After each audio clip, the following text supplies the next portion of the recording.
Stave 4. The Last of the Spirits. The phantom slowly, gravely, silently approached. When it came near him, Scrooge bent down upon his knee, for the very air through which the spirit moved seemed to scatter gloom and mystery. It was shrouded in a deep black garment which concealed its head, its face, its form, and left nothing of it visible save one outstretched hand. But for this it would have been difficult to detach its figure from the night, and separate it from the darkness by which it was surrounded. He felt that it was tall and stately, and when it came beside him, and that its mysterious presence filled him with solemn dread. He knew no more, for the spirit neither spoke nor moved. "I am in the presence of the ghost of Christmas yet to come," said Scrooge. The spirit answered not, but pointed onward with its hand. "You are about to show me shadows of things that have not happened, but will happen in the time before us?" Scrooge perused. "Is that so, spirit?" The upper portion of the garment was contracted for an instant in its folds, as if the spirit had inclined its head. That was the only answer he received. Although well used to ghostly company by this time, Scrooge feared that the silent shape so much that his legs trembled beneath him, and he found that he could hardly stand when he prepared to follow it. But the spirit paused a moment, as if observing his condition and giving him time to recover. But Scrooge was all the worse for this. It thrilled him with a vague, uncertain horror to know that behind the dusky shroud there were ghostly eyes intently fixed upon him, while he, though he stretched out his own to the utmost, could not see anything but a spectral hand and one great heap of black. "Ghost of the future!" he exclaimed. "I fear you more than any spectre I have seen. But as I know your purpose is to do me good, and as I hope to live to be another man from what I was, I am prepared to bear your company, and do it with a thankful heart. Will you not speak to me?" It gave him no reply. The hand was pointed straight before them. "Lead on," said Scrooge. "Lead on. The night is waning fast, and time is precious to me, I know. Lead on, spirit." The phantom moved away as it had come towards him. Scrooge followed in the shadow of its dress, which bore him up, he thought, and carried him along. They scarcely seemed to enter the city, for the city rather seemed to spring up about them and encompass them of its own act. But there they were in the heart of it, on 'change more the merchants, who hurried up and down and clinked money in their pockets, and conversed in groups, and looked at their watches, and trifled thoughtfully with their gold seals, and so forth, as Scrooge had often seen them. The spirit stopped beside one little knot of businessmen. Observing that the hand was pointed to them, Scrooge advanced to listen to their talk. "No," said the fat man with a monstrous chin. "I don't know much about it either way. I only know he's dead." "When did he die?" inquired another. "Last night, I believe." "Why, what's the matter with him?" asked a third, taking a vast quantity of snuff out of a very large snuff-box. "I thought he'd never die." "God knows," said the first with a yawn. "What has he done with his money?" asked a red-faced gentleman with a pendulous excrescence on the end of his nose that looked like the gills of a turkey-cock. "I haven't heard," said the man with the large chin, yawning again. "Left it to his company, perhaps. He hasn't left it to me, that's all I know." This pleasantry was received with a general laugh. "It's likely to be a cheap funeral," said the same speaker. "For, upon my life, I don't know of anybody to go to it. Suppose we make up a party and volunteer." "I don't mind going if lunch is provided," observed the gentleman with the excrescence on his nose. "But I must be fed if I make one." Another laugh. "Well, I'm the most disinterested among you, after all," said the first speaker, "for I never wear black gloves, and I never eat lunch. But I'll offer to go if anybody else will. When I come to think of it, I'm not at all sure that I wasn't his most particular friend, for he used to stop and speak whenever we met. Bye-bye." Speakers and listeners strolled away and mixed with other groups. Scrooge knew the men and looked towards the spirit for an explanation. The phantom glided onto a street, its finger pointed at two persons meeting. Scrooge listened again, thinking that the explanation might lie here. He knew these men also perfectly. They were men of business, very wealthy and of great importance. He had made a point of always standing well in their esteem, in a business point of view, that is, strictly in a business point of view. "How are you?" said one. "How are you?" returned the other. "Well," said the first, "Old Scratch has got his own at last, eh?" "So I'm told," returned the second. "Cold, isn't it?" "Seasonable for Christmas time.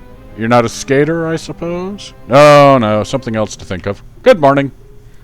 Not another word. That was their meeting, their conversation, and their parting.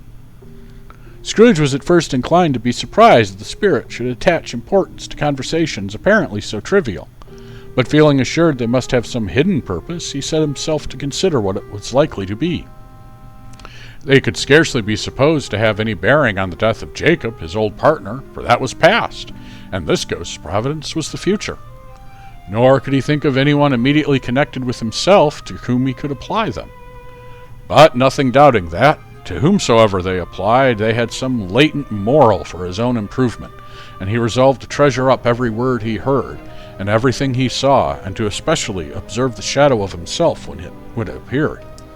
For he had an expectation that the conduct of his future self would give him a clue he missed, and would render the solution of these riddles easy. He looked about in that very place for his own image, but another man stood in his accustomed corner, and though the clock pointed to its usual time of day for being there, he saw no likeness of himself among the multitudes that poured in through the porch. It gave him little surprise, however, for he had been revolving in his mind a change of life, and thought and hoped he saw his newborn resolutions carried out in this. Quiet and dark beside him stood the phantom with its outstretched hand. When he aroused himself from his thoughtful quest, he fancied, from the turn of the hand and the situation in reference to himself, that the unseen eyes were looking at him keenly. It made him shudder and feel very cold. They left the busy scene and went into an obscure part of town where Scrooge had never penetrated before, although he recognized its situation and its bad repute. The ways were foul and narrow, the shops and houses wretched, the people half-naked, drunken, slipshod, ugly. Alleys and archways, like so many cesspools, disgorged their offenses of smell and dirt and life upon the straggling streets, and the whole quarter reeked with crime, with filth and misery. Far in this den of infamous resort there was a low-breed beetling shop below a penthouse roof, where iron, old rags, bottles, bones, and greasy offal were brought. Upon the floor were kind of piled-up heaps of rusty keys, nails, chains, hinges, files, scales, weights, and refuse iron of all kinds. Secrets that few would like to scrutinize were bred and hidden in mountains of unseemly rags, masses of corrupted fat, and sepulchres of bones. Sitting in among the wares he dealt in, by a charcoal stove made of old bricks, was a gray-haired rascal, nearly 70 years of age, who had screamed himself from the cold air by a frowsy curtaining of miscellaneous tatters hung upon a line, and smoked his pipe in all the luxury of calm retirement. Scrooge and the phantom came into the presence of the man, just as a woman with a heavy bundle slunk into the shop. But she had scarcely entered when another woman, similarly laden, came in too, and she was closely followed by a man in faded black, who was no less startled by the sight of them than they had all been upon recognition of each other. After a short period of blank astonishment, in which the old man with the pipe had joined them, they all burst into a laugh. "Let the charwoman alone to be the first," cried she who entered first. "Let the laundress alone to be the second, and let the undertaker's man alone to be the third. Look here, old Joe, here's a chance, if we haven't all three met here without meaning it." "You couldn't have met in a better place," said old Joe, removing the pipe from his mouth. "Come into the parlor. You were made free of it long ago, you know, and the other two ain't strangers. Stop till I shut the door of the shop. Ah, how it skreaks! There ain't such a rusty bit of metal in the place as its own hinges, I believe, and I'm sure there's no such old bones here as mine. We're all suitable to our calling. We're well matched. Come into the parlor. Come into the parlor." The parlor was the space behind the screen of rags. The old man raked the fire together with an old stir rod, and having trimmed his smoky lamp, for it was night, with the stem of his pipe, put it in his mouth again. While he did this, the woman who had already spoken threw her bundle on the floor and sat down in a flaunting manner on a stool, crossed her elbows on her knees, and looking with a bold defiance at the other two. "What odds, then? What odds, Mrs. Dilber?" said the woman. "Every person has a right to take care of themselves. He always did." "It's true indeed," said the laundress. "No man more so." "Why, then, don't stand staring as if you were afraid, woman. Who's the wiser? We're not going to poke holes in each other's coats, I suppose." "No, indeed," said Mrs. Dilber and the man together. "We should hope not." "Very well, then," cried the woman. "That's enough. Who's the worse for the loss of a few things like these? Not a dead man, I suppose." "No, indeed," said Mrs. Dilber, laughing. "If he wanted to keep him after he was dead, a wicked old screw," perused the woman. "Why, wasn't he natural in his lifetime? If he had been, he'd have had somebody to look after him when he was struck with death, instead of lying gasping out his last there, alone, by himself." "That's the truest word that was ever spoke," said Miss Dilber. "It's a judgment on him." "I wish it was a little heavier judgment," replied the woman. "And it should have been, you may depend on it, if I could have laid my hands on anything else. Open that bundle, old Joe, and let me know the value of it. Speak out plain. I'm not afraid to be first, nor afraid of them to see it. We know pretty well that we were helping ourselves before we met here, I believe. It's no sin. Open the bundle, Joe." But the gallantry of her friends would not allow this, and the man in faded black, mounting the breach first, produced his plunder. It was not extensive.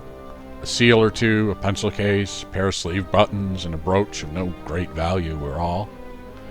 They were severally examined and appraised by old Joe, who chalked the sums he was disposed to give for each upon the wall, and added them up in a total when he found there was nothing more to come. "That's your account," said Joe. "I wouldn't give another sixpence if I was to be boiled for not doing it. Who's next?"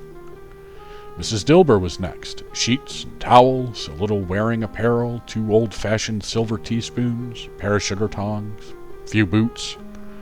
Her account was stated on the wall in the same manner.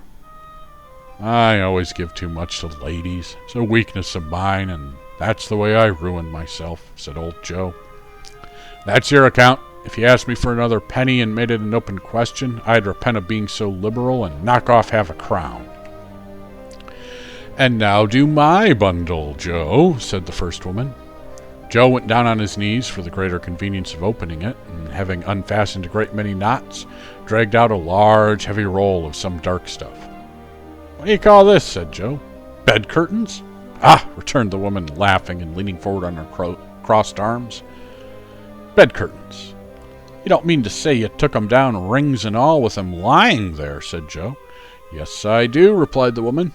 "Why not?" "You were born to make a fortune," said Joe, "and you'll certainly do it." "I certainly shan't hold my hand when I can get anything by reaching it out for the sake of such a man as he was. I promise you that, Joe," returned the woman coolly. "Don't drop that oil upon the blankets now." "His blankets?" asked Joe. "Who else's do you think?" replied the woman. "He isn't likely to take cold without 'em, I dare say." "I hope he didn't die of anything catching, eh?" said Joe, stopping in his work and looking up. "Don't be afraid of that," returned the woman. "I ain't so fond of his company that I'd loiter about him for such things if he did.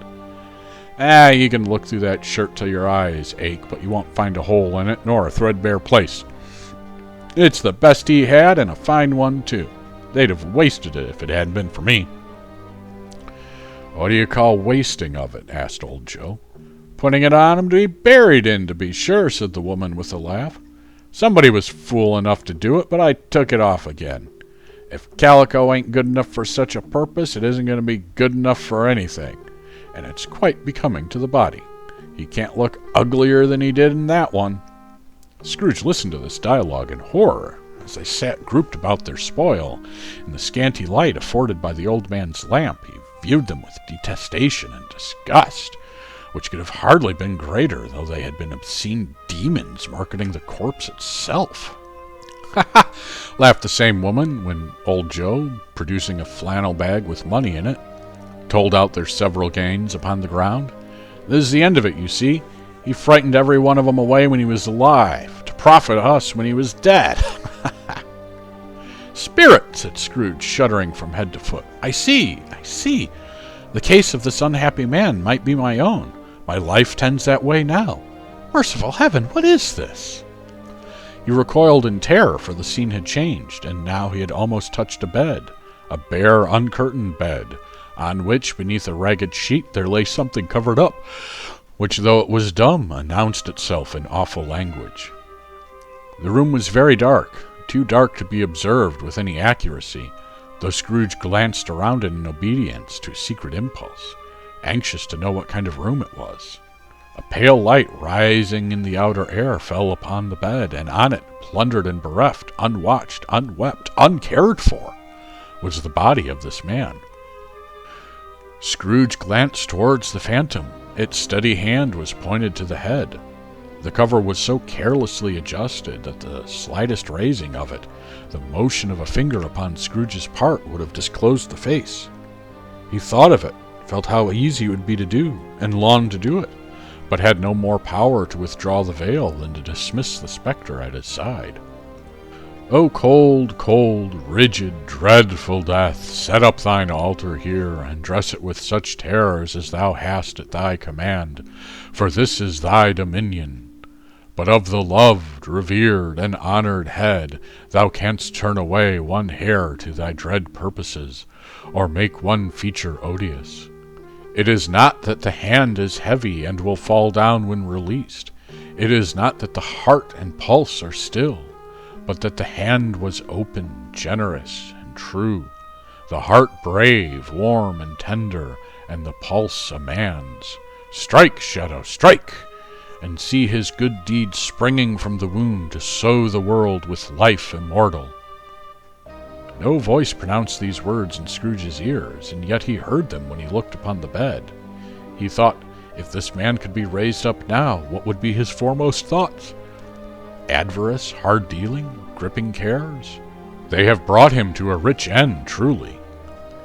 He lay in the dark, empty house, with not a man, a woman, or a child to say he was kind to me and this or that, and for the memory of one kind word I will be kind to him. A cat was tearing at the door, and there was a sound of gnawing rats beneath the hearthstone. What they wanted in the room of death, and why they were so restless and disturbed, Scrooge did not dare to think. "Spirit," he said, "this is a fearful place. In leaving it, I shall not leave its lesson, trust me. Let us go." Still the ghost pointed with an unmoved finger to the head. "I understand you," Scrooge returned, "and I would do it if I could. But I have not the power, Spirit, I have not the power." Again it seemed to look upon him. "If there is any person in town who feels emotion caused by this man's death," said Scrooge, quite agonized, "show that person to me, Spirit, I beseech you." The phantom spread its dark robe before him for a moment like a wing, and withdrawing it revealed the room by daylight, where a mother and her children were.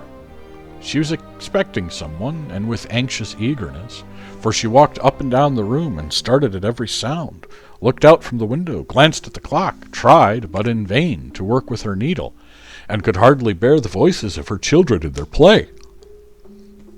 At length the long-expected knock was heard. She hurried to the door and met her husband, a man whose face was careworn and depressed, though he was young. There was a remarkable expression in it now, a kind of serious delight of which he felt ashamed, and which he struggled to repress. He sat down to the dinner that had been hoarding for him by the fire, and when she asked him faintly what news, which was not until after a long silence, he appeared embarrassed on how to answer. "Is it good," she said, "or bad?" to help him. "Bad," he answered. "We are quite ruined?" "No, there is hope yet, Caroline." "If he relents," she said, amazed. "There is. Nothing is past hope if such a miracle has happened." "He is past relenting," said her husband. "He is dead."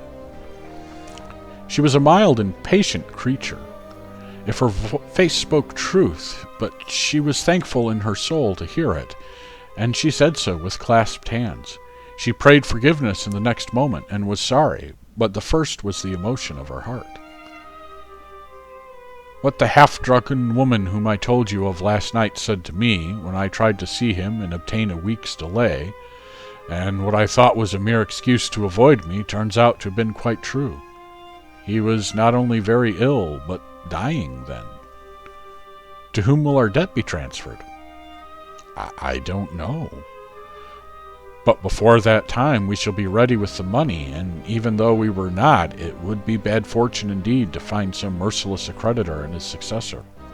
We may sleep tonight with light hearts, Caroline. Yes, soften it as they would, their hearts were lighter. Their children's faces, hushed and clustered round to hear what they so little understood, were brighter, and it was a happier house for this man's death. The only emotion that the ghost could show him, caused by the event, was one of pleasure. "Let me see some tenderness connected with the death," said Scrooge, "or that dark chamber, spirit, which we left just now, will be forever present to me." The ghost conducted him through several streets familiar to his feet as they went along. Scrooge looked here and there to find himself, but nowhere was he seen. They entered poor Bob Cratchit's house, the dwelling he had visited before, and found the mother and children seated round the fire. Quiet.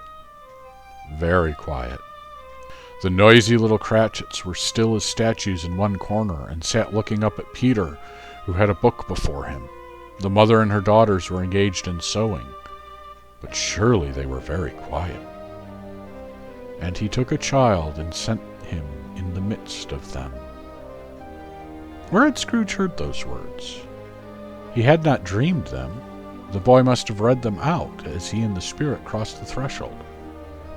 Why did he not go on? The mother laid her work upon the table and put her hand up to her face.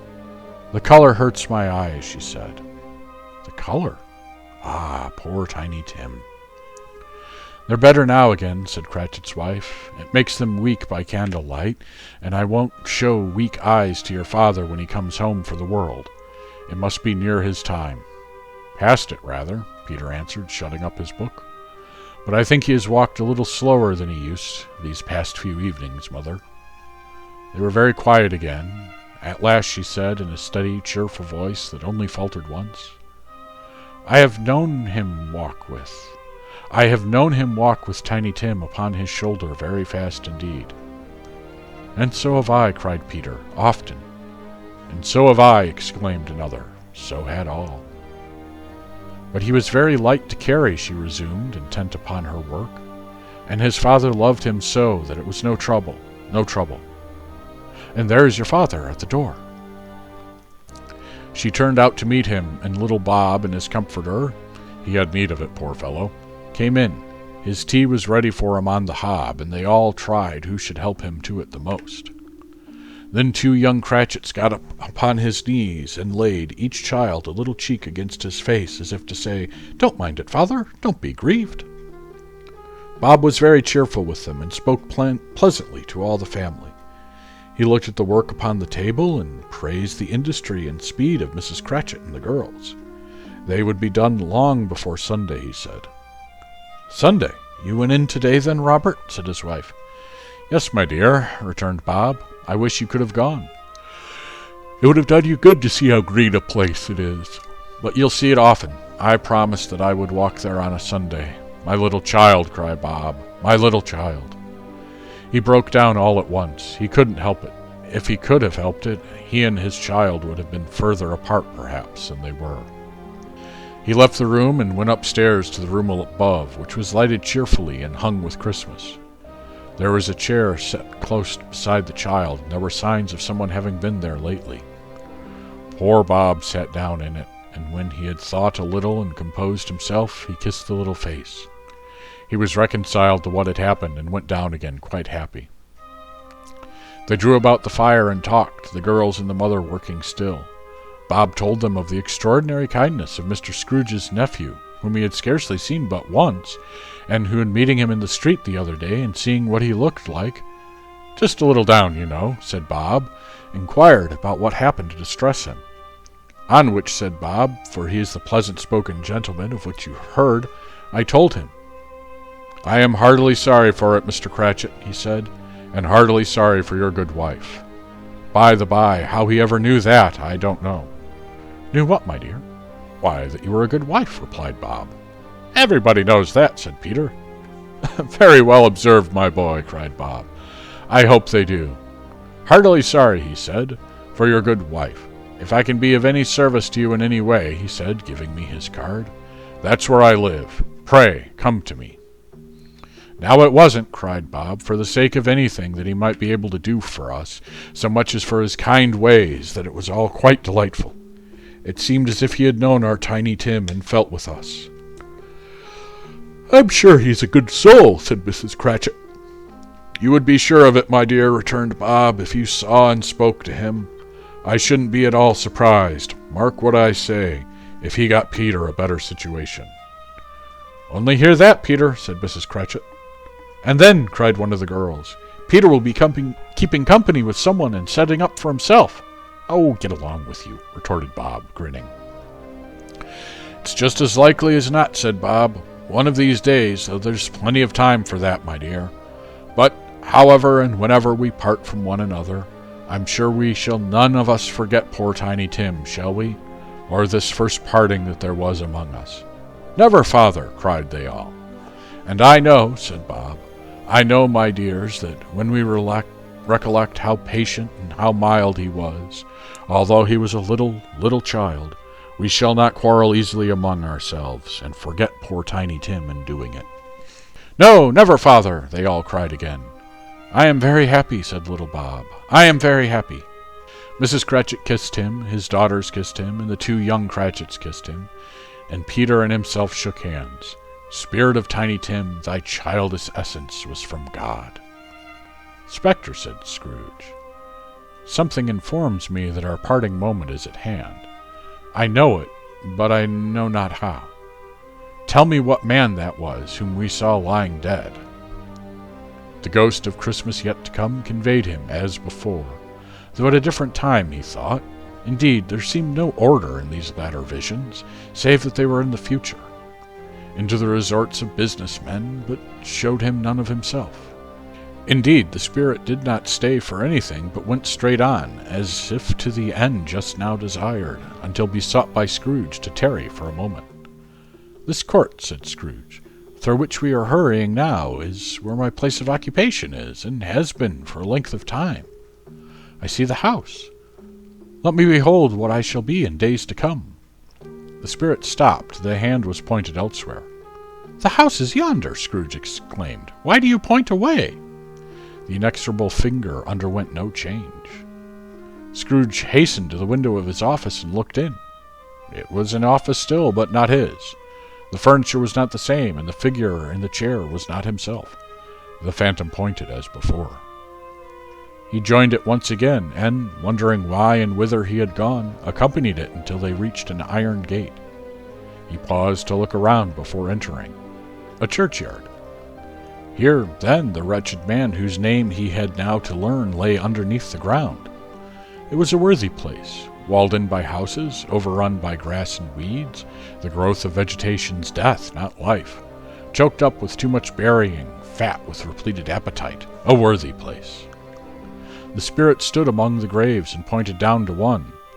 He advanced towards it, trembling. The phantom was exactly as it had been, but he dreaded that he saw new meaning in its solemn shape. Before I draw near to the stone to which you point, said Scrooge, answer me one question.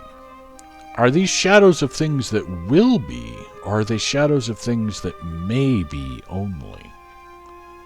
Still the ghost pointed downward to the grave by which it stood. Men's courses will foreshadow certain ends, to which, if preserved in, they must lead, said Scrooge. But if the courses be departed from, the ends will change. Say it thus with what you show me. The spirit was immovable as ever. Scrooge crept toward it, trembling as he went, and following the finger, read upon the stone of the neglected grave his own name, Ebenezer Scrooge. Am I that man who lay upon the bed? He cried upon his knees. The finger pointed from the grave to him and back again. "No, spirit! Oh, no, no!" The finger was still there. "Spirit," he cried, clutching at his robe, "hear me! I am not the man I was. I will not be the man I have been but for this intercourse.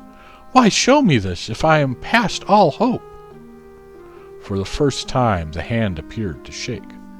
"Good spirit," he perused, down upon the ground as he fell before it, "your nature intercedes for me and pities me. Assure me that I may yet change these shadows you have shown me by an altered life." The kind hand trembled. "I will honor Christmas in my heart and try to keep it all the year. I will live in the past, in the present, and the future. The spirits of all three shall strive within me. I will not shut out the lessons that they teach. Oh, tell me that I may sponge away the writing on this stone." In this agony he caught the spectral hand. It sought to free itself, but he was strong in his entreaty and detained it. The spirit, stronger yet, repulsed him. Holding up his hands in a last prayer to have his fate reversed, he saw an alteration in the phantom's hood and dress. It shrunk, collapsed, and dwindled down into a bedpost.